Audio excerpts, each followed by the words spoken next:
Hello students, आज के class में हम लोग क्लास 10th का सैंपल पेपर डिस्कस करने वाले हैं और हम आज की क्लास में सैंपल पेपर में फर्स्ट पार्ट केमिस्ट्री को डिस्कस करेंगे। देन नेक्स्ट वीडियो में हम लोग फिजिक्स एंड उसके नेक्स्ट वीडियो में बायोलॉजी को डिस्कस करेंगे। ठीक है, देखिए सैंपल पेपर को आए हुए हो गया 3-4 दिन। मैंने आपको ट्यूशन क्लासेस में और लाइव क्लास में ऑलरेडी सारी चीजें समझा दिया है, बट अब हम लोग जो है वो सैंपल पेपर को एनालाइज करेंगे कि क्वेश्चन किस हिसाब से है। तो आज के सेशन में, आज के क्लास में हम लोग जो है वो केमिस्ट्री को एनालाइज करेंगे और केमिस्ट्री के ऑलमोस्ट क्वेश्चंस को समझने की कोशिश करेंगे कि कैसे क्वेश्चन दिया हुआ है, क्वेश्चन का पैटर्न कैसा है और क्वेश्चन किस तरीके से हमें टैकल करना है। ठीक है, तो चलिए आज का क्लास हम लोग स्टार्ट करते हैं और आज हम देखेंगे केमिस्ट्री के क्वेश्चन सैंपल पेपर से। देखिए सबसे पहला क्वेश्चन है हमारे पास, आपकी स्क्रीन के ऊपर भी यहाँ पे क्वेश्चन आ रहा होगा।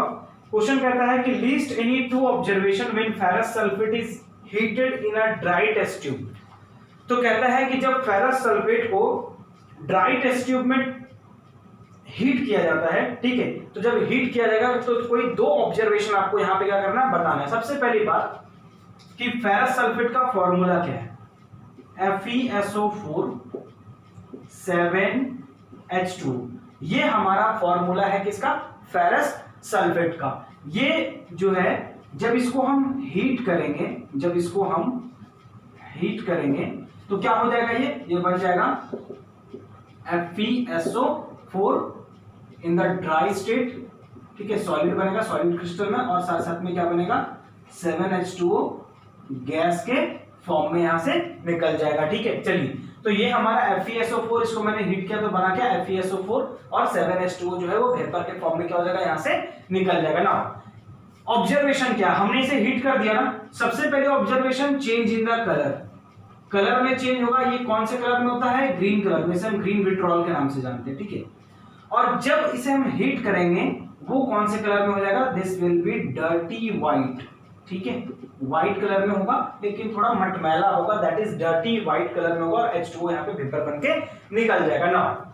उसके बाद अगर हम इसमें और कुछ ऑब्जर्वेशन करें तो यहाँ पे देखिए बच्चों, तो यहाँ पे ये हाइड्रस फॉर्म में, बिकॉज यहाँ पे वाटर है तो हम इसे कह सकते हैं कि ये हमारा क्या, हाइड्रस सॉल्ट है। क्या हमारा ये हाइड्रस सॉल्ट है। लेकिन यहाँ पे देखें तो वाटर जो है वो वेपर बन के निकल जा रहा है, तो ये हमारा हाइड्रस नहीं है, ये हमारा क्या हो जाएगा, अनहाइड्रस। क्या हो जाएगा, अनहाइड्रस सॉल्ट। तो ये हो गया हमारा क्या, अनहाइड्रस सॉल्ट। तो वैसे तो दो ऑब्जर्वेशन हो गया, लेकिन थोड़ा सा इसके बारे में और हम लोग जानते हैं कि अगर हम इस FeSO4 को जो कि सॉलिड फॉर्म में है, अगर हम इसे दोबारा हीट करें थोड़ा सा, ठीक है, हीट करते हैं तो क्या होगा, अगर हम इसे रीहीट करते हैं ना तो इस केस में ये टूट जाएगा, Fe2O3 यानी कि ferric oxide plus sulphur dioxide और सल्फर ट्राइऑक्साइड। मैं आपको बता दूं बच्चों, ये जो हमारा फेरिक ऑक्साइड है इसकी जो स्मेल होती है ना, ये बहुत ही पंजेंट होती है, बहुत ही बेकार स्मेल होता है सल्फर के जैसा, जिससे मतलब सफोकेटिंग स्मेल भी उसे कहा जाता है। ठीक है, तो ये था हमारा फर्स्ट क्वेश्चन, जहां पे आपको बोला है कि जब हम फेरस सल्फेट को हीट करते हैं तो आपको कोई दो ऑब्जर्वेशन बताना है। फर्स्ट ऑब्जर्वेशन हो गया चेंज इन द कलर, दूसरा हाइड्रस सॉल्ट से अनहाइड्रस सॉल्ट में चेंज कर देगा ना। नेक्स्ट क्वेश्चन हमारे पास है, अच्छा इसी में एक और में क्वेश्चन है, ये 1 नंबर का क्वेश्चन हमारा। ठीक है, क्वेश्चन नंबर 1 हम लोग डिस्कस कर रहे हैं। और में इसमें क्वेश्चन कहता है कि identify the products formed when 1 ml of dilute hydrochloric acid is added to 1 gram of sodium metal। तो कहता है कि जब हम लोग हाइड्रोक्लोरिक एसिड को, ठीक है, जब हम लोग क्या करते हैं, किससे रिएक्ट कराते हैं, सोडियम से, तो क्या होगा, सोडियम से रिएक्ट कराएंगे तो क्या होगा, जब हम हाइड्रोक्लोरिक एसिड को सोडियम से रिएक्ट कराएंगे तो क्या होगा। देखो ये हमारा क्या, एसिड, और हम जानते हैं कि जब एसिड रिएक्ट करेगा मेटल से तो क्या बनाएगा, मैंने पढ़ाया हुआ है, मैंने सारी चीजें जो है वो ऑलरेडी लाइव क्लासेस में पढ़ा दिया है कि एसिड जो है मेटल से रिएक्ट करेगा तो क्या बनाएगा, मेटेलिक सॉल्ट। क्या बनाएगा, मेटेलिक सॉल्ट। तो यहाँ पे अपना सॉल्ट रेडी हो जाएगा। क्या बनेगा, सॉल्ट बन जाएगा अपने पास NaCl, और साथ साथ में कौन सा गैस इवॉल्व करेगा, H2 gas with pop sound. तो पॉप साउंड के साथ यहाँ पे क्या हो जाएगा, H2 गैस हमारा बाहर हो जाएगा। ठीक है, तो ये जो है ये हमारे फर्स्ट क्वेश्चन में और में था। नाउ आगे बढ़े अगर हम, तो नेक्स्ट क्वेश्चन हमारा कहता है कि write the chemical name and chemical formula of the salt used to remove the permanent hardness of water. तो कहता है कि कौन से सॉल्ट का इस्तेमाल किया जाता है वाटर के परमानेंट हार्डनेस को हटाने के लिए। ठीक है, तो वाटर के परमानेंट हार्डनेस को हटाने के लिए हम कौन से सॉल्ट का इस्तेमाल करते हैं? तो जनरली हम जानते हैं उसे कहते हैं वॉशिंग सोडा। लेकिन यहाँ पे ये नहीं कह रहा लिखने को, यहाँ पे कह रहा है कि उसका केमिकल नाम लिखिए। तो आप मुझे बताइए वॉशिंग सोडा का केमिकल नेम क्या होता है? सोडियम कार्बोनेट, सोडियम कार्बोनेट, है ना। फॉर्मूला क्या हो जाएगा? Na2CO3 10H2, है ना। Na2CO3 10H2 उसका फॉर्मूला हो जाएगा। तो यही क्वेश्चन में पूछा था कि केमिकल फॉर्मूला और केमिकल नाम उसका बताना है ना। थर्ड नंबर क्वेश्चन है, ये भी केमिस्ट्री से। थर्ड नंबर क्वेश्चन कहता है कि which of the following is not observed in a homologous series, give reason for your choice. और आपके सामने यहाँ पे चार ऑप्शन है जैसा कि आपको स्क्रीन पे दिख रहा होगा। Which of the following is not observed in a homologous series, give reason for your choice. तो सबसे पहली बात आप जानते हैं होमोलोगस सीरीज किसे बोलते हैं? Having same functional group. देखिए जब किसी के पास सेम फंक्शनल ग्रुप होगा तो उसकी प्रॉपर्टीज भी क्या होगी? सेम होगी, ठीक है। आपके पास चार ऑप्शन क्या क्या देता है कि विच इज नॉट ऑब्जर्व्ड, कौन सा है जो ऑब्जर्व नहीं होता है? पहला है कि change in the chemical properties, दूसरा कहता है कि difference in CH2 and 14 unit molecular mass, third है gradation in the physical property, नहीं सेम फंक्शनल ग्रुप, नहीं नॉट ऑब्जर्व, कौन सा नहीं ऑब्जर्व होगा? तो होगा हमारा change in the chemical properties की जो केमिकल प्रॉपर्टी, यानी कि ऑप्शन नंबर ए। थर्ड का ऑप्शन नंबर क्या हो जाएगा? ए हो जाएगा कि उसकी केमिकल प्रॉपर्टी जो है वो क्या होगी? यहाँ पे ऑब्जर्व में नहीं आएगी, कहने का मतलब चेंज नहीं होगा, ठीक है। केमिकल प्रॉपर्टी जो है वो सेम रहेगा किसी भी एक होमोलोगस सीरीज में। केमिकल प्रॉपर्टी क्या होगा? सेम रहेगा किसी भी होमोलोगस सीरीज में ना। अब हम लोग आगे बढ़ते हैं। आगे क्वेश्चन कौन सा है हमारे पास? केमिस्ट्री का फिर से क्वेश्चन है हमारे सामने, असर्शंस के क्वेश्चन है। क्वेश्चन नंबर 14, ठीक है। तो क्वेश्चन नंबर 14 को जरा हम देखें। क्वेश्चन नंबर 14 में कहता है कि फॉर क्वेश्चन, आपके सामने असर्शन का क्वेश्चन है, मैंने लाइव क्लास में असर्शन भी डिस्कस किया हुआ। देखो केमिस्ट्री में एक भी क्वेश्चन बाहर से नहीं है जितना मैंने पढ़ाया, और बहुत ही ज्यादा इजी पैटर्न है, बहुत ही ज्यादा इजी क्वेश्चन। सबसे पहला असर्शन का क्वेश्चन है, यहाँ पे कहता है after white washing the wall a shiny white finish on the wall is obtained, okay, after 2 to 3 days. Reason: calcium oxide reacts with carbon dioxide to form calcium hydrogen carbonate which gives shiny white finish. अच्छा, मुझे एक बात बताओ, एक minute.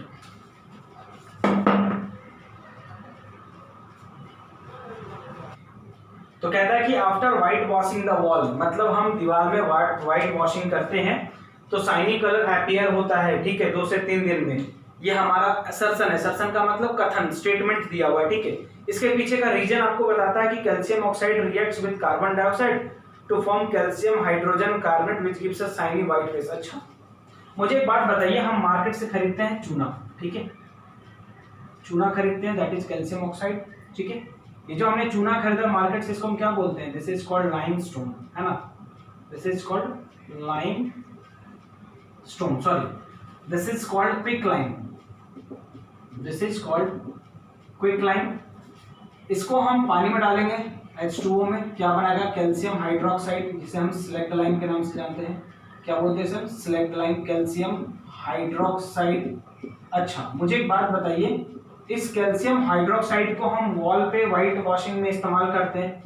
तो जब हम calcium hydroxide को व्हाइट वॉशिंग में इस्तेमाल करते हैं तो जो कार्बन डाइऑक्साइड है उससे वो रिएक्ट करके बनाता है कैल्शियम कार्बोनेट, ठीक है। ये कैल्शियम कार्बोनेट, जिसे हम लाइमस्टोन के नाम से जानते हैं, लाइमस्टोन के नाम से जानते हैं। और साथ साथ में क्या बनाता है? वाटर जो है वो यहाँ पे गैस यानी कि वेपर बन के निकल जाता है, ठीक है। तो बेसिकली जो वॉल चमकता है वो किस कारण से चमकता है? कैल्शियम कार्बोनेट के कारण से चमकता है, ठीक है। हमारे पास रीजन क्या कहता है? ये रीजन कहता है कि calcium oxide reacts with carbon dioxide to form calcium hydrogen carbonate, that is wrong. Reason गलत है ना इसका रीजन गलत है, लेकिन असर्शन क्या सही है? असर्शन इसने सही बोला कि जब हम वॉल को व्हाइट वॉश करेंगे तो क्या हो जाएगा? वो शाइनी हो जाएगा और वो जो है वो सफेद हो जाएगा, है ना, 2 से 3 दिन में चमक जाएगा। तो वो उसने स्टेटमेंट सही है उसका, लेकिन उसके पीछे का जो लॉजिक बताया, उसने रीजन बताया, वो गलत है। तो हम क्या बोलेंगे कि assertion is true but reason is false, यानी कि option number C, assertion is true but reason is false, option number C. तो यहाँ पे क्वेश्चन नंबर अपना 14 था assertion रीजन से। और क्वेश्चन को अगर हम लोग देखें, इधर तो नहीं है। हाँ चलिए क्वेश्चन नंबर 18 देखते हैं हम लोग बच्चों। क्वेश्चन नंबर 18 में एक यहाँ पे पैसेज है, जरा आप उस पैसेज को पढ़िए और जरा समझिए खुद से कि क्या क्या उसमें वो कहता है। ठीक है, देखिए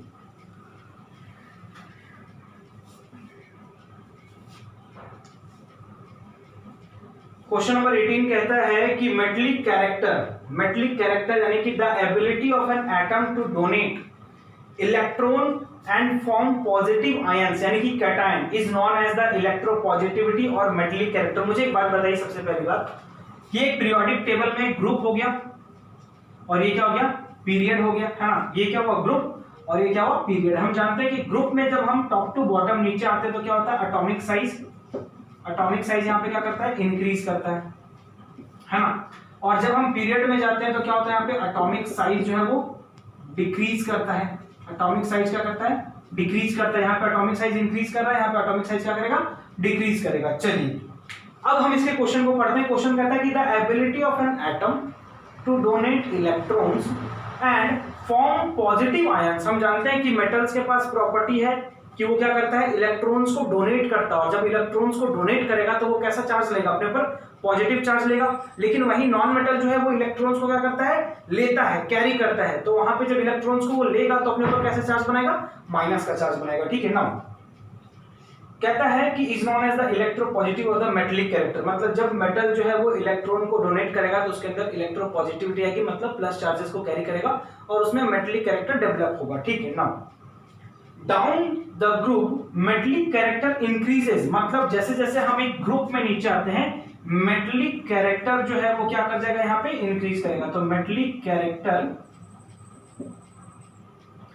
इंक्रीज, चलो डाउन द ग्रुप जब नीचे आएंगे तो उसकी मेटलिक कैरेक्टर क्या हो जाएगी, बढ़ जाएगा, और एटॉमिक साइज तो ऐसे इंक्रीज करता है, यानी कि एटॉमिक रेडियस इंक्रीज करता है। ठीक है, कहता क्या है, and in increases in the atomic size and increase across the period left to right electropositivity decreases and due to decrease in the atomic size. तो यहाँ पे कहता है कि जब हम लेफ्ट साइड से राइट साइड में जाएंगे तो उसका जो मेटलिक कैरेक्टर है वो भी क्या करेगा, डिक्रीज कर देगा, क्योंकि उसका एटॉमिक साइज क्या कर रहा है, इंक्रीज कर रहा है। सॉरी, एटॉमिक साइज जो है वो डिक्रीज कर रहा है तो उसकी मेटलिक कैरेक्टर डिक्रीज करेगी। आपको मैंने बताया था बच्चों, एस ब्लॉक में ग्रुप नंबर 1 और ग्रुप नंबर 2, बाकी जो अपना 3 से 12 था, है ना, वो क्या था, अपना ट्रांजिशन, और उसके बाद जो अपना था वो क्या था, अपना एस ब्लॉक, पी ब्लॉक। यहाँ पे क्या था, अपना पी ब्लॉक, जिसमें डिफरेंट फैमिलीज थे, कार्बन फैमिली हो गया या हमारा चक्रोजेंस हो गया। ठीक है नाउ, तो अब हमारे पास यहाँ पे कहता है कि जब हम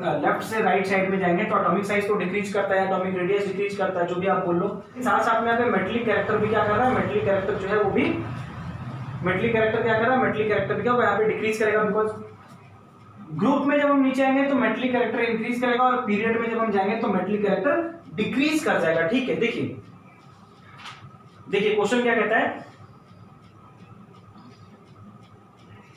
आगे थ्योरी क्या कहता है, नॉन मेटल के बारे में। मेटल के बारे में डेटा हमें दे दिया, नॉन मेटल के बारे में कहता है द एबिलिटी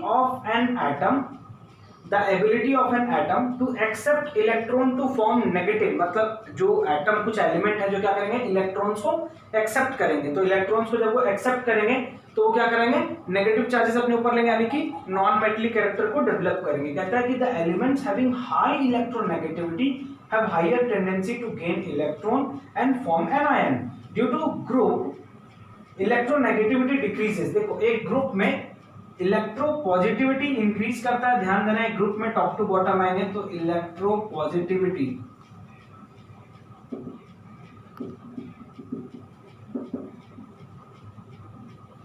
इंक्रीज करेगा, और इलेक्ट्रोनेगेटिविटी क्या कर जाएगा,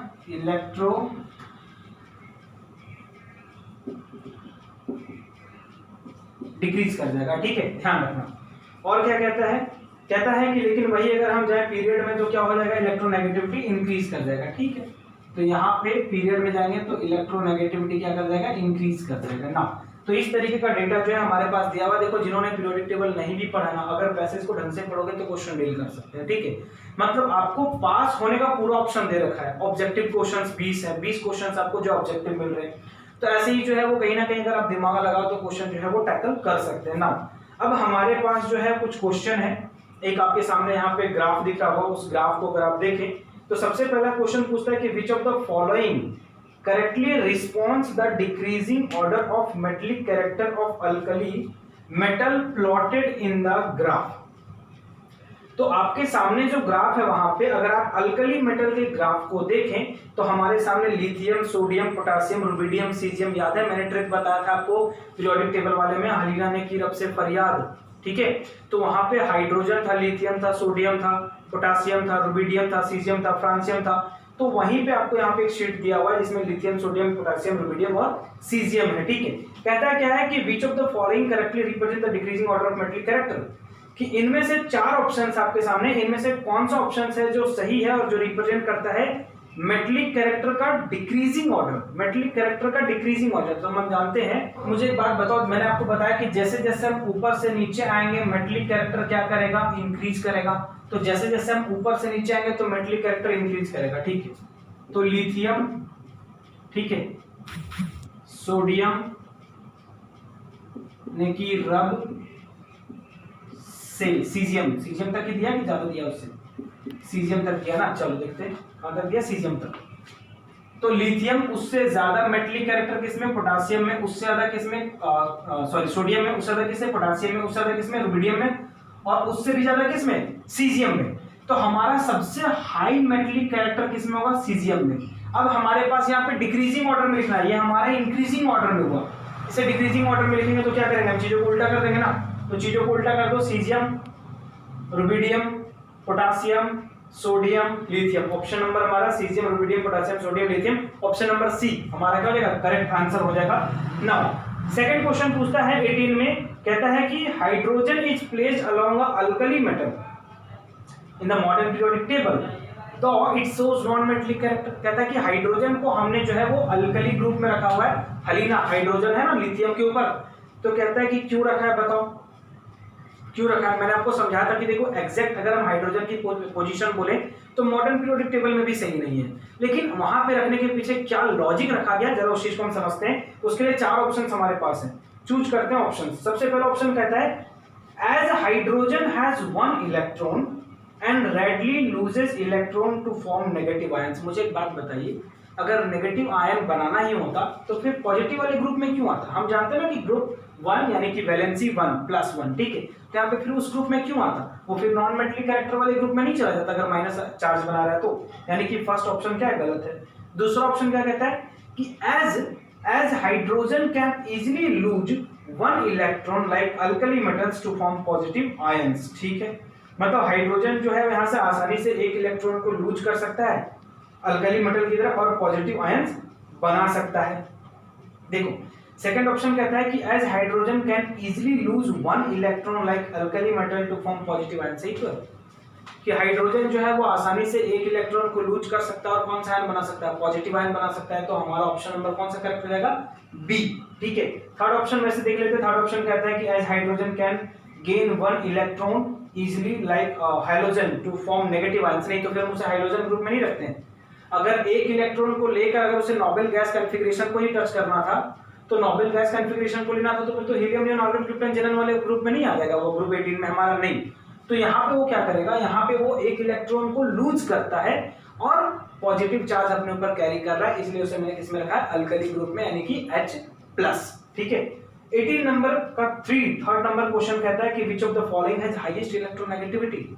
ऑप्शन में आपके पास फ्लोरीन, क्लोरीन, ब्रोमीन, आयोडीन। मुझे एक बात बताइए सबसे ज्यादा किसके पास इलेक्ट्रोनेगेटिविटी है। आपके पास ऑप्शन में है फ्लोरीन, क्लोरीन, ब्रोमीन और आयोडीन। आप सबको पता है कि फ्लोरीन, क्लोरीन, ब्रोमीन, आयोडीन ये हमारा हैलोजन ग्रुप है और ऊपर में हमारा होता है फ्लोरीन और नीचे इस तरीके से ग्रुप में हम टॉप टू बॉटम नीचे आ रहे हैं। मैंने आपको बताया था कि ग्रुप में जब हम ऊपर से नीचे आएंगे तो इलेक्ट्रोनेगेटिविटी क्या होगा, डिक्रीज करेगा। देखो यहाँ पे लिखा है इलेक्ट्रोनेगेटिविटी, एरो मैंने कहां शो किया, नीचे।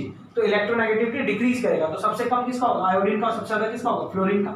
तो fluorine is the high electronegative, ठीक है। ऑप्शन में हमारे पास ऑप्शन नंबर 1 हमारे क्या हो जाएगा, सही हो जाएगा कि फ्लोरीन की इलेक्ट्रोनेगेटिविटी क्या है, as compare to chlorine, bromine, iodine से ज्यादा है, ठीक है। तो ये हो गया हमारा 18 का थर्ड नंबर क्वेश्चन। आगे देखते हैं और कौन कौन सा क्वेश्चन है हमारे पास।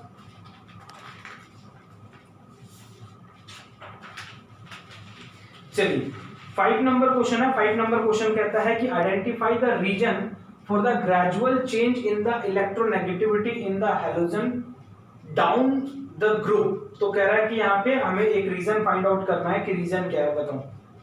क्वेश्चन को आप पढ़िए स्क्रीन पर, समझिए।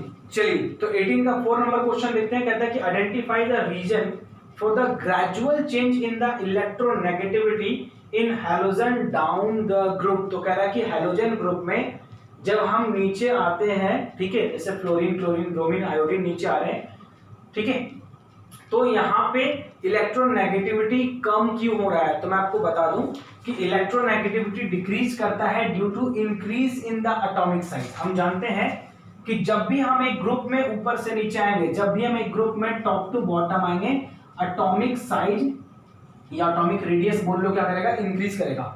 तो due to increase in the atomic size क्या होगा? यहाँ पे डिक्रीज करेगा इलेक्ट्रोनेगेटिविटी, ठीक है। नो 18 का 4 के बाद 18 का 5 नंबर क्वेश्चन देखें। तो कहता है कि which of the following reason correctly justified that fluorine has a smaller atomic radius than lithium. देखो बहुत सिंपल सा क्वेश्चन है, ठीक है, बहुत ही सिंपल है।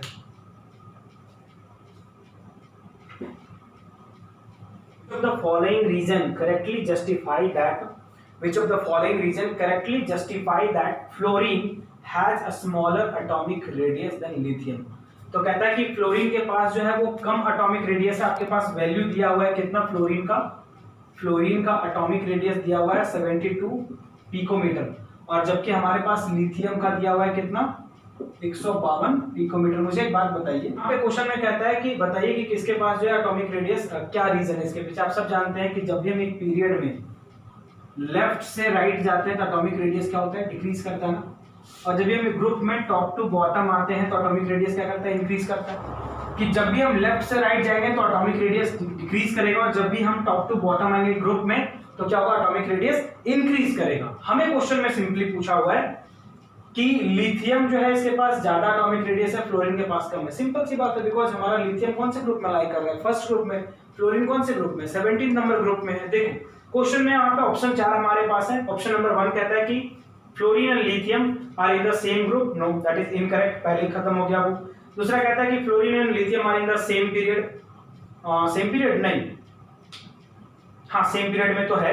Atomic size increase across the period नहीं, atomic size increases across the period, खत्म। ऑप्शन बी भी खत्म हो गया। ऑप्शन नंबर सी बोले तो कहता है कि fluorine and lithium are in the same group. Fluorine and lithium are in the same group, खत्म। लास्ट कहता है कि fluorine and lithium are in the same period, ठीक है, across the period atomic size decreases from the left to right. सही बात है, fluorine और लिथियम सेम पीरियड में, लेकिन जैसे हम आएंगे लेफ्ट से राइट क्या हो जाएगा? हमारा एटॉमिक रेडियस डिक्रीज कर जाएगा। That's it. ऑप्शन नंबर अपना कौन सा सही हो जाएगा? डी। नाउ अब 18 के 5th नंबर क्वेश्चन के बाद अगर हम आगे बढ़े तो हमारे सामने क्वेश्चन नंबर है 23, और 23 नंबर क्वेश्चन कहता है कि give a test that can be used to confirm the presence of carbon in a compound with valency of 4. How is carbon able to attain noble gas configuration in its compound? मुझे एक बात बताइए, हमें simply कह रहा है, हमें simply क्या कह रहा है कि आपको ये बताना है, आपको ये बताना है कि किसी भी कार्बन कंपाउंड में कार्बन की प्रेजेंस को, ठीक है। सिंपली क्वेश्चन कहता है कि give a reason that can be used to confirm the presence of carbon, give a reason that can be used to confirm the presence of carbon in a compound with the valency 4. How is carbon able to attain the noble gas configuration compound? देखो simple सी बात है भाई। देखो सबसे पहली बात तो ये कि हमें ये बताना है कि कार्बन है या नहीं। चलिए हम ले लेते हैं। मुझे एक बात बताइए कि अगर मैं किसी भी कार्बन कंपाउंड को लूंगा तो कार्बन तो होना चाहिए उसमें, उसको हम ऑक्सीजन से रिएक्ट कराएंगे तो क्या बनेगा? कार्बन डाइऑक्साइड तो बनाना ही चाहिए, बिल्कुल बनेगा कार्बन डाइऑक्साइड। हमें ये देखना है कि इसके पास 4 वैलेंसी वगैरह है या नहीं। अगर कार्बन डाइऑक्साइड है, अभी जस्ट हमने केस पढ़ा हुआ था कि अगर हमारे पास कैल्शियम हाइड्रोक्साइड है ना, रिएक्ट करा देते हैं कार्बन डाइऑक्साइड से, टर्न कर जाएगा और ये किस में बन जाएगा? मिल्की में, कैल्शियम कार्बोनेट जिसे हम लाइमस्टोन बोलते हैं। तो अगर कैल्शियम हाइड्रोक्साइड टर्न करके मिल्की कलर में हो जाता है तो इसका मतलब साफ साफ है कि उसमें किसकी प्रेजेंस है? कार्बन डाइऑक्साइड उसमें क्या हुआ? अटैच हुआ है। तो यही शो करेगा किसके प्रेजेंस को? कार्बन डाइऑक्साइड के प्रेजेंस को। अब कार्बन डाइऑक्साइड के प्रेजेंस को शो कर रहा है, साफ साफ हमारा क्वेश्चन का जगह यहां से डील हो जाएगा, ठीक है ना। तो यही हमारा क्वेश्चन। और मैं इसमें एक और क्वेश्चन ऐसा कहता है कि how is carbon able to attain the noble gas configuration. मैं आपको एक बात बताता हूं, मुझे एक बात बताइए, कार्बन कॉन्फ़िगरेशन 2 और 4, आउटरमोस्ट ऑर्बिट में नंबर ऑफ इलेक्ट्रॉन कितना है, 4 है। आप मुझे एक बात बताइए, 4 इलेक्ट्रॉन को या तो ये क्या करेगा, लूज करेगा। इसे नोबेल ऑक्टेट बनाने के लिए इसे कितने इलेक्ट्रॉन चाहिए, ऑक्टेट बनाने के लिए इसे 4 और इलेक्ट्रॉन की जरूरत है, तभी ना 4 + 4 कितना होगा, 8 होगा। तो अगर 4 इलेक्ट्रॉन किसी से लेता है तो क्या करेगा, C4 माइनस, किसी से लेगा तो नेगेटिव हो जाएगा, तो C के ऊपर 4 माइनस। अच्छा मुझे एक बात बताइए, अगर इसके पास दूसरा ऑप्शन है कि बाबू अपना 4 इलेक्ट्रॉन क्या कर दो, डोनेट कर दो, तो इस केस में क्या बनेगा, कार्बन 4+। मुझे एक बात बताइए, आप जानते हैं कि 4 इलेक्ट्रॉन को कैरी करने के लिए it's a very heavy amount of electron, 4 electron को कैरी करने के लिए भी ज्यादा अमाउंट ऑफ एनर्जी की रिक्वायरमेंट है, और 4 इलेक्ट्रॉन को लूज करने के लिए भी ज्यादा अमाउंट ऑफ एनर्जी की रिक्वायरमेंट है, जो पॉसिबल नहीं है, ठीक है। तो इलेक्ट्रॉन यहां से जो है वो ना तो ये डोनेट कर पाएगा, ना तो इलेक्ट्रॉन को ये लूज कर पाएगा, ना तो ये गेन कर पाएगा, ठीक है। कहने का मतलब ये है कि यहां पे डायरेक्टली ना तो माइनस ना तो प्लस, मतलब आयोनिक कंपाउंड तो नहीं बना पाएगा, आयोनिक कंपाउंड क्या करेगा, ये नहीं बना पाएगा, जैसा कि हम जान रहे हैं कि चूंकि ये ना तो 4 इलेक्ट्रॉन को लूज कर सकता है, ना तो 4 इलेक्ट्रॉन को गेन कर सकता है। तो ये क्या करेगा, ये क्या करेगा, ये करेगा म्यूचुअल शेयरिंग। ये क्या करेगा, ये करेगा म्यूचुअल शेयरिंग। कैसे करेगा म्यूचुअल शेयरिंग, कार्बन जो है वो कुछ इलेक्ट्रॉन किसी और से, कुछ इलेक्ट्रॉन किसी और से, कुछ इलेक्ट्रॉन किसी और से, कुछ इलेक्ट्रॉन किसी और से, तो शेयरिंग करेगा इलेक्ट्रॉन का, ठीक है, इलेक्ट्रॉन का म्यूचुअल शेयरिंग करेगा, और तब जाके क्या अटेंड करेगा, ये नोबेल गैस कॉन्फ़िगरेशन को अटैच करेगा। नोबेल गैस कॉन्फ़िगरेशन का मतलब समझते हैं ना, नोबेल गैस कॉन्फ़िगरेशन का मतलब क्या हुआ कि आउटरमोस्ट ऑर्बिट में नंबर ऑफ इलेक्ट्रॉन कितना जाना चाहिए, 0, कि वो किसी से रिएक्ट नहीं करेगा, वो ऑलरेडी रिएक्ट कर चुका है, उसके पास जो है वो आउटरमोस्ट ऑर्बिट में 8 इलेक्ट्रॉन हो गए हैं, ठीक है। नाउ इसके बाद अगर हम अगले क्वेश्चन पे आए तो इसी में हमारा और में क्वेश्चन है, और में 23 के और में क्वेश्चन है, कहता है कि the number of carbon compound is more than those formed by all other element put together, justify the statement by giving 2 reason. देखो कहता है कि कार्बन के जो कंपाउंड्स है ना वो बाकी एलिमेंट के कंपाउंड से बहुत ज्यादा है, ऐसा क्यों, कार्बन के जो कंपाउंड्स हैं वो बाकी एलिमेंट के कंपाउंड से बहुत ही ज्यादा है, ऐसा क्यों, कार्बन के कंपाउंड बाकी एलिमेंट के कंपाउंड से ज्यादा क्यों। सबसे पहली बात मुझे एक बात बताइए, कार्बन के पास एक बहुत ही फेमस प्रॉपर्टी है जिसे हम बोलते हैं टेट्रावैलेंसी, है ना। कार्बन क्या टेट्रावैलेंट इन नेचर है, क्लियर। तो इसलिए दूसरा रीजन क्या है, catenation property, carbon can form long chain of carbon compound. Catenation property कि carbon can attach with carbon carbon carbon carbon carbon, ठीक है। तो जस्ट बिकॉज कि कार्बन के पास कैटनेशन प्रॉपर्टी और टेट्रावैलेंसी है, कार्बन क्या कर सकता है, कार्बन जो है वो लॉन्ग चेन तो बना ही सकता है, साथ साथ में बहुत सारे कंपाउंड्स को ये फॉर्म कर सकता है। तो ये 2 मेन प्रॉपर्टीज हो गए जिसके कारण से क्या होता है, कार्बन के पास कंपाउंड्स जो है वो as compare to another element ज्यादा बनेंगे, ठीक है। 24 नंबर क्वेश्चन हम देखते हैं बच्चों, 24 नंबर क्वेश्चन हम लोग देखते हैं। 24 नंबर क्वेश्चन क्या कहता है, the following observation are made by students by on treating 4 metal PQRS। ऐसा देखें अगर हम तो बच्चों ज्यादातर क्वेश्चन जो है ना हमारा एसिड बेस से, ज्यादातर क्वेश्चन जो है वो केमिस्ट्री में एसिड एंड बेस से मुझे लग रहा है जो है वो थोड़ा सा आ रहा कार्बन कंपाउंड से। देखते हैं जो भी होगा, अभी तक तो हमने पूरा देखा नहीं है। The following observations were made by a student on treating 4 metals. तो 4 मेटल है उस स्टूडेंट के पास, ठीक है। पहला मेटल है PQRS, जैसा कि आपके पास वहां सामने स्क्रीन में दिख रहा होगा राइट साइड में छोटा सा। नाउ क्वेश्चन पूछता है क्या, सबसे पहले पूछता है कि arrange the given sample in the increasing order of reactivity. आप सब जानते हैं सबसे हाईली रिएक्टिव कौन है, अपना पोटेशियम, देन सोडियम, ठीक है। हमारे पास 4 है यहाँ पे, हम जानते हैं हाईली रिएक्टिव मेटल क्या करता है, लो रिएक्टिव मेटल को उसके कंपाउंड से डिस्प्लेस कर देता है ना। हमारे पास 4 कंपाउंड है, magnesium sulphate, zinc nitrate, calcium sulphate और सोडियम सल्फेट, ठीक है। हमारा जो एलिमेंट P है, मेटल P है, वो मैग्नीशियम सल्फेट से रिएक्ट नहीं करता है, मतलब मैग्नीशियम सल्फेट से क्या लो रिएक्टिव है, जिंक से कर जाता है, ओके, कैल्शियम से रिएक्ट कर जाता है और सोडियम से नहीं करता। अच्छा, यानी कि सोडियम और मैग्नीशियम से नीचे है और जिंक और कैल्शियम से ऊपर है। अच्छा, दूसरा हमारे पास है Q कहता है कि रिएक्शन अकर्स मतलब सबसे रिएक्ट कर जाता है। तो Q में जो कंपाउंड है हमारा वो सबसे रिएक्ट कर जाता है। R में हमारे पास है नो रिएक्शन, ठीक है, मतलब अच्छा एक में हमारा रिएक्शन अकर्स, तो एक जगह रिएक्शन होता है, बाकी जगह पे रिएक्शन नहीं कर रहा है, ठीक है। और सल्फ जो हमारा S नंबर का कंपाउंड है मेटल है वो किसी से भी रिएक्ट नहीं करता है। तो यहाँ पे कहता है कि arrange the given sample in order of increasing reactivity, तो इंक्रीजिंग ऑर्डर में लिखना, मतलब पहले कम वाला, फिर उससे ज्यादा, ठीक है। तो आप मुझे बताइए कि सबसे कम रिएक्टिव यहाँ पे कौन है, जो किसी से रिएक्ट नहीं कर रहा हो, तो सबसे कम रिएक्टिव कौन होगा, एस हमारा सबसे कम रिएक्टिव होगा। उसके बाद अगर हम देखें तो हमारा जो है यहाँ पे R नंबर में जो है वो किसी से रिएक्शन नहीं कर रहा, सिर्फ जिंक से कर रहा है ना, तो जिंक से कर रहा है, तो R जो हमारा वो क्या है, सेकंड नंबर पे है, ठीक है। अच्छा मुझे एक बात बताइए कि जो हमारा Q है और P है, अगर हम इन दोनों को देखें तो Q जो है वो सबसे रिएक्ट कर जा रहा है, मैग्नीशियम से भी और हमारे जिंक से भी, तो हमारे सोडियम से भी, जबकि P जो हमारा मैग्नीशियम और सोडियम से रिएक्ट नहीं कर पा रहा है। इसका मतलब P से जो है वो Q ज्यादा रिएक्टिव है, तो P उससे कम रिएक्टिव हुआ, तो फिर P और फिर क्या Q, ठीक है। तो कुछ इस तरीके का शीट बनेगा हमारा इंक्रीजिंग ऑर्डर का, SRPQ। Now first question done 24 का। दूसरा नंबर क्वेश्चन आता है, कहता है right the chemical formula of products formed when Q reacts with the copper sulphate solution. मुझे एक बात बताइए, कहता है कि Q जो है वो कॉपर सल्फेट से रिएक्ट करता है, तो Q का नाम तो पता नहीं है, तो Q प्लस कॉपर सल्फेट क्या बनाएगा, Q सल्फेट, हम जानते हैं ना, प्लस क्या करेगा, कॉपर को बाहर कर देगा। इसे बोलते हैं metal displacement reaction. Highly reactive metal will displace the low reactive metal from its compound. तो हाईली रिएक्टिव मेटल ने क्या किया, कॉपर को उसके कंपाउंड से डिस्प्लेस कर दिया, कॉपर हो गया बाहर यहाँ पे इवॉल्व नहीं कर रहा, कॉपर यहाँ से बाहर हो गया, ठीक है। और कॉपर सल्फेट Q सल्फेट जो अपना यहाँ पे क्या करेगा, कंपाउंड बना देगा। ये हमारा कौन सा रिएक्शन है, मेटल डिस्प्लेसमेंट रिएक्शन, ठीक है। नाउ अब 24 नंबर क्वेश्चन के बाद हमारे पास यहाँ पे क्वेश्चन कौन सा है, क्वेश्चन नंबर 30।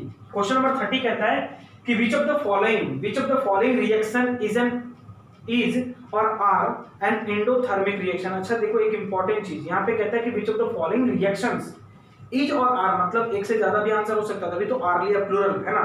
तो यहाँ पे कौन सा जो है वो एग्जांपल है एंडोथर्मिक रिएक्शन का। पहला केस है रिस्पायरेशन, हम जानते हैं बहुत ही बार हम लोगों ने इस क्वेश्चन को किया हुआ है, why respiration is considered as an example of endothermic reaction, exothermic reaction, ठीक है।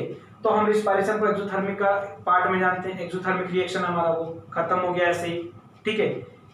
डिकम्पोजिशन ऑफ ऑर्गेनिक कंपाउंड, ये भी ऐसे ही खत्म हो गया। अगर हम ऑर्गेनिक कंपाउंड को डिकम्पोज करेंगे तो हीट वहां से इवॉल्व करेगा, हीट वहां से बाहर निकलेगा ना, तो जैसे कि काउडंग हीट बाहर निकलेगा, तो वो भी खत्म हो गया। तो बचा कौन, हीटिंग ऑफ लीड नाइट्रेट, साफ साफ पता चल रहा है यहाँ पे लीड नाइट्रेट को क्या कर रहा है, हीट कर रहा है ना, लीड नाइट्रेट PbNO3, ठीक है।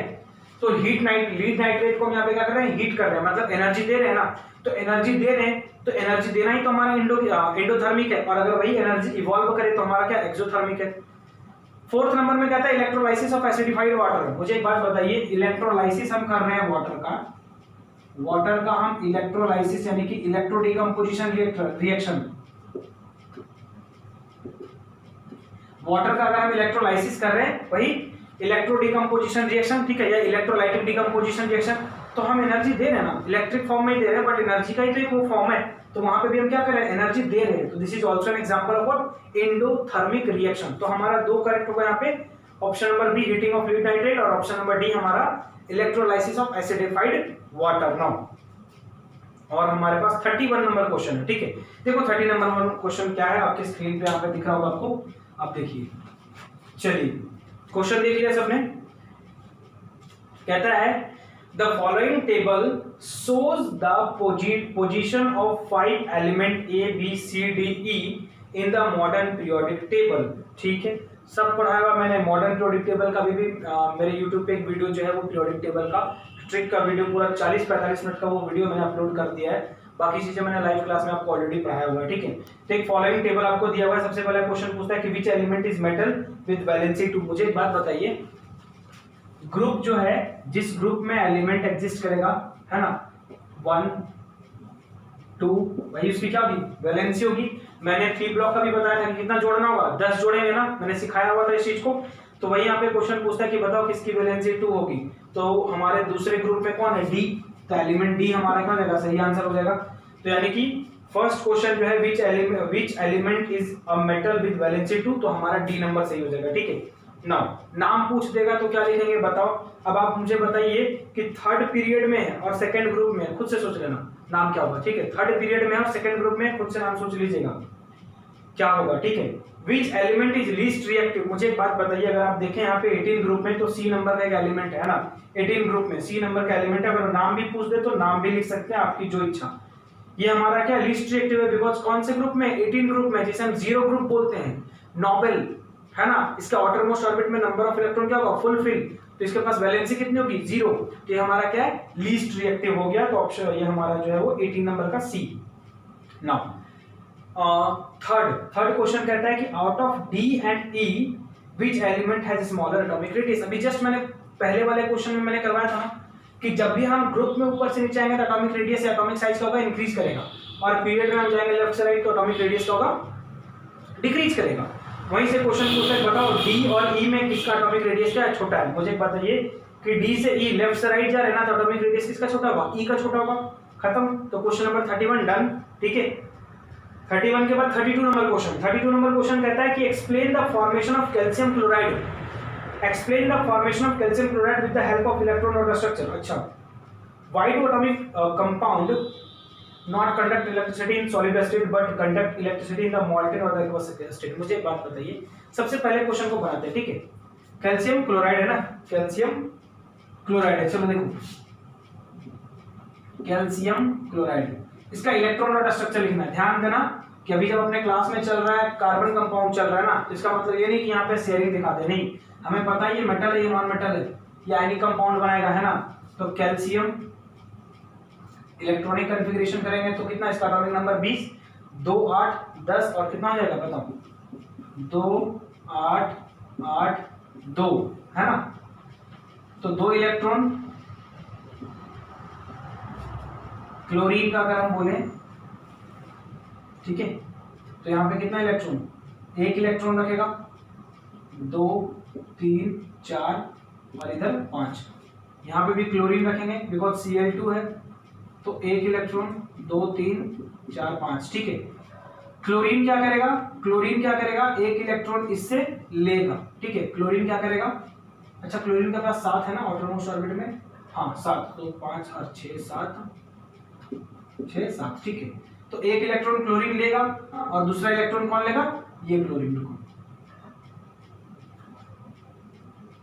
अब ये 1 इलेक्ट्रॉन ये क्लोरीन ले लिया। ठीक है तो 1 इलेक्ट्रॉन इस क्लोरीन के पास और 1 इलेक्ट्रॉन इस क्लोरीन के पास, और ये हमारा आयनिक कंपाउंड बनेगा ना कि कोवैलेंट कंपाउंड। तो यहाँ पे म्यूचुअल शेयरिंग नहीं होगा, ऐसा नहीं कि एक दिए तो एक लेने का हम सोच लें यहाँ पे। ठीक है नहीं, ये हमारा आयनिक कंपाउंड है। ठीक है तो इस तरीके से यहाँ पे हमें दिखाना है। अगला क्वेश्चन में क्या कहता है ऐसे में, हाँ अगला क्वेश्चन कहता है कि why do ionic compounds not conduct electricity in solid state but conduct electricity in the मॉल्टन। मुझे एक बात बताइए, सॉलिड स्टेट में इलेक्ट्रॉन फ्री होगा नहीं ना होगा। तो सबसे पहली बात कि इन the solid state ionic compounds do not show it's behaviour because the absence of free electron, क्योंकि उनके पास फ्री इलेक्ट्रॉन एब्सेंस में है। लेकिन जैसे ही हम उस आयनिक कंपाउंड को वाटर में डिसॉल्व करेंगे फ्री इलेक्ट्रॉन्स हो जाएंगे है ना, फ्री इलेक्ट्रॉन्स हो जाएंगे, कुछ प्लस में कुछ माइनस में, तो वो तुरंत अपने बिहेवियर को शो करेगा कि नहीं करेगा, मतलब वो तुरंत क्या करेगा इलेक्ट्रिसिटी को कंडक्ट करेगा। बिकॉज हम जानते हैं करंट कैरिंग के लिए हमारे पास पॉजिटिव और नेगेटिव दोनों की रिक्वायरमेंट है। तो सॉलिड स्टेट में जो है वो अपने बिहेवियर को नहीं शो करेगा या उसमें करंट जो है वो पास नहीं होगा। क्यों इसलिए नहीं कंडक्ट करेगा, because in the solid state due to absence of free electron electricity will not conducted और electricity will not pass। ठीक है वेरी सिंपल। नाउ अब हमारे पास अगला क्वेश्चन हमारे पास है 34 नंबर सेक्शन डी। ठीक है मुझे लग रहा है ये आखिरी क्वेश्चन है। कहता है कि match the following values pH values 1 7 10 13 in a solution given. Option हमारे पास milk of magnesia, gastric juice, brine और एक्वस सोडियम हाइड्रोक्साइड। अच्छा मुझे एक बात बता, ब्राइन किसको बोलते हैं, नमक पानी। ठीक है NaCl with water, NaCl with water हमारा क्या हो जाएगा ब्राइन। तो मुझे बताइए ये क्या होगा हमारा, neither acid nor salt, nor neither acid nor base, तो हमारा क्या हो जाएगा सॉल्ट, यानी कि pH वैल्यू कितना 7। ठीक है तो ब्राइल का तो हो गया 7।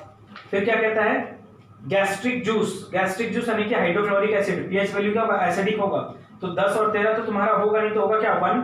तो हमारा जो गैस्ट्रिक जूस है उसका कितना हो जाएगा 1। ब्राइन का कितना हो गया 7।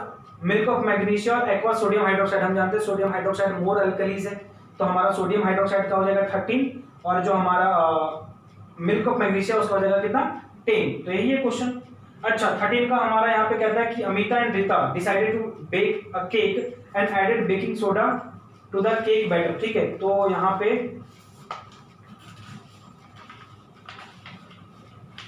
ये जो है ये क्या करते हैं, केक बना रहे हैं, ठीक है, लॉकडाउन में करेंगे क्या, है ना। तो ये लोग जो है वो केक बना रहे हैं, और केक बना रहे हैं तो उनमें जो है उन्होंने क्या किया, बेकिंग सोडा का इस्तेमाल किया हुआ है। तो आपको बताना है बेकिंग सोडा का यूज बताना है, रोल बताना है, ठीक है। सबसे पहली बात मुझे एक बात बताओ, मुझे एक बात बताइए कि बेकिंग सोडा का रोल क्या है। बेकिंग सोडा का फॉर्मूला क्या हुआ यहाँ पे, NaHCO3, ये हमारा बेकिंग सोडा हो गया, ठीक है, सोडियम बाइकार्बोनेट, ठीक है। तो बताना है यहाँ पे कि क्या होगा, तो जब हम इसको हीट करेंगे, sodium carbonate plus water plus carbon dioxide, और ये जो कार्बन डाइऑक्साइड गैस है ना, यही क्या करेगा, केक को फ्लफी फूलने में मदद करेगा, और इसी रिएक्शन को बैलेंस कर देना आपको, ठीक है। और साथ साथ में कह रहा है कि बेकिंग सोडा का यूज बताना, तो यूज लिख देना। एंटासिड में इस्तेमाल होता है और भी बहुत जगह इस्तेमाल होता है, तो आप एक बार बुक से देख लीजिएगा, आपको यूजेस मिल जाएंगे, ठीक है। नाउ इसी में और में क्वेश्चन है, और में कहता है कि 4 samples ABCD change the colour of pH paper और solution to green, reddish pink, blue, orange. Their pH were recorded 7 to 10.5 and 6 respectively. Which of the sample has the highest amount of hydrogen ion concentration? Arrange the sample in decreasing order of their pH. देखो बहुत simple है, तो 4 samples है हमारे सामने, A, B, C और D। क्या क्या कहता है कि 4 samples A, B, C, D change the colour of the pH paper और सॉल्यूशन टू ग्रीन, रेडिश, मतलब इसमें हो जाता है ग्रीन,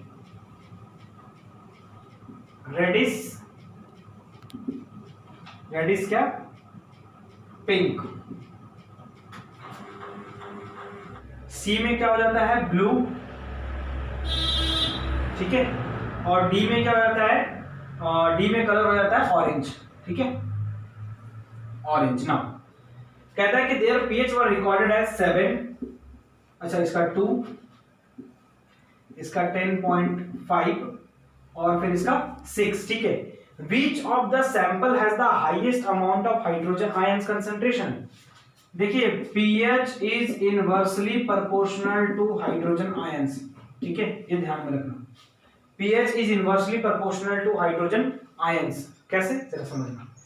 जितना ज्यादा हाइड्रोजन आयंस होगा उसकी पीएच उतनी क्या होगी, कम होगी, ठीक है। और जितना कम हाइड्रोजन आयंस होगा उसकी पीएच उतनी क्या होगी, ज्यादा होगी, ठीक है। क्योंकि जितना ज्यादा H+ आयन रिलीज होगा वो एसिड उतना ही स्ट्रांग होगा ना, जितना ज्यादा H+ आयन रिलीज होगा वो एसिड उतना ही स्ट्रांग होगा, और एसिड जितना ही स्ट्रांग होगा उसका पीएच वैल्यू उतना ही क्या होगा, कम होगा, है ना। उसका पीएच वैल्यू उतना ही क्या होगा, कम होगा। एसिड जितना ही ज्यादा स्ट्रांग होगा पीएच वैल्यू उतना ही क्या होगा, कम होगा। मतलब जितना ज्यादा H+ आयन पीएच उतना ही कम, जितना कम H+ आयन पीएच उतना ही क्या ज्यादा। अब हमारे पास ये केसेस हैं, हमें कहता है क्या, क्वेश्चन में कहता है बहुत ही सिंपल में कि इन्हें जो है वो आपको अरेंज करना है डिक्रीजिंग ऑर्डर में। भाई देखो डिक्रीजिंग ऑर्डर में अरेंज करना है, सबसे ज्यादा वाले को ले लो पहले, 10.5 किसमें बोला मेरे को, डिक्रीजिंग ना, घटते क्रम में। 10.5 मोर है, उसके बाद उससे कम कौन है हमारा 6 CD, उससे कम कौन है हमारा A, और उससे कम कौन है हमारा B, ठीक है। CD AB, ये B है, ठीक है, CD AB। नाउ तो यही है क्वेश्चन। उसके बाद इसमें 2 नंबर में कहता है कि Rahul found the plaster of Paris, ठीक है, which he had stored in a container, जिसे कंटेनर में रखा हुआ था, has become very hard and lost its binding nature। तो बेसिकली प्लास्टर ऑफ पेरिस इसका फॉर्मूला हम जानते हैं क्या होता है, calcium sulphate hemihydrate, calcium sulphate hemihydrate. तो कह रहा है कि इसको उसने स्टोर करके रखा था, तो ये जो अपनी प्रॉपर्टी को लूज कर दिया, बाइंडिंग प्रॉपर्टी को, मतलब ये क्या कर दिया, ऑलरेडी वाटर से रिएक्ट कर दिया और क्या बना दिया, जिप्सम, है ना। क्या बन गया अब ये जिप्सम, जिसका फॉर्मूला क्या हो जाएगा, कैल्शियम सल्फेट 2H2O, ठीक है। तो ये बना दिया वो, अब अपनी बाइंडिंग प्रॉपर्टी वो लूज कर दिया है और कहता है कि बताओ इसके पीछे का रीजन क्या है। तो मैंने आपको बता दिया ना ऑलरेडी, वो क्या कर गया, वाटर से रिएक्ट कर गया है, ठीक है। इसका केमिकल रिएक्शन लिखना है, उसे बैलेंस करना है, बहुत सिंपल सी बात है। उसके बाद कहता है कि give one use of plaster of Paris, plaster of Paris का एक यूज बताना है, टॉयज बनाने में इस्तेमाल, इसका इस्तेमाल हम लोग करते हैं ना, टॉयज बनाने में, खिलौने बनाने में इसका इस्तेमाल करते हैं। तो कुल मिला के जो भी क्वेश्चन था केमिस्ट्री के अंदर आज की क्लास में हम लोगों ने कवर अप कर लिया। नेक्स्ट क्लास में जो है हम लोग क्या करेंगे, बायोलॉजी को उठाएंगे और बायोलॉजी या फिजिक्स दोनों में से किसी एक को और उनके क्वेश्चंस को कवर अप करेंगे, ठीक है। देखो एक चीज समझ लो, पैटर्न में कुछ नहीं है, कुछ नहीं है, बहुत ही आसान है। और मेरे पॉइंट ऑफ व्यू से जो है वो कहीं ना कहीं 19-20 जो है वो मिक्स करके पैटर्न को बनाया है, बट बहुत ही इजी है, क्वेश्चन आसानी से बनाया जा सकता है और बहुत ही अच्छे मार्क्स आप उठा सकते हैं अगर आप बढ़िया से प्रैक्टिस कर ले और बढ़िया से मेहनत कर ले। तो इतना समझ लो कि क्वांटिटी वाला नोट्स अब काम नहीं आएगा। पिछले बार से मैं बच्चों को समझाते आ रहा हूँ कि क्वांटिटी नोट्स काम नहीं आएगा, क्वालिटी नोट्स काम आएगा। आप कितना बेहतर पढ़ते हैं वो इंपॉर्टेंट है, और रटना तो छोड़ दो, रटना छोड़ दो, बेहतर होगा।